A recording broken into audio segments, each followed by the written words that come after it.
செய்தியை பார்த்து வருகிறோம். சென்னையில் அரசு பள்ளி பொது விழாவில் மாற்றுத்திறனாளிகள் குறித்து இழிவாக பேசிய மகாவிஷ்ணுவிற்கு தற்போது நீதிமன்றம் ஜாமீன் வழங்கியிருக்கிறது. இது தொடர்பான கூடுதல் விவரங்களை செய்தியாளர் மதனிடம் கேட்கலாம். மதன், எதன் அடிப்படையில் தற்போது ஜாமீன் வழங்கப்பட்டிருக்கிறது?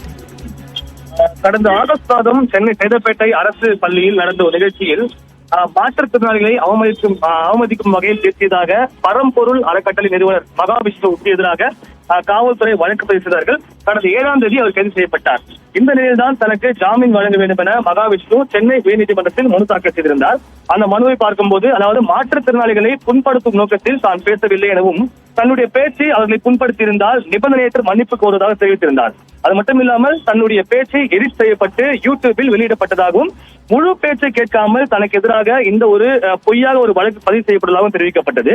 அதே போல தான் கைது செய்யப்படும் போது எந்த ஒரு எதிர்ப்பும் தெரிவிக்கவில்லை. காவலில் வைத்து போலீசார் விசாரித்த போது கூட முழு ஒத்துழைப்பு வழங்கினேன்.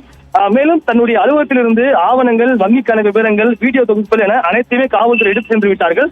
இந்த வழக்கில் தரப்பிலிருந்து முழு ஒத்துழைப்பு வழங்கப்பட்டதால் தனக்கு ஜாமீன் வழங்க வேண்டும் என்றுதான் அவர் தெரிவித்திருந்தார்.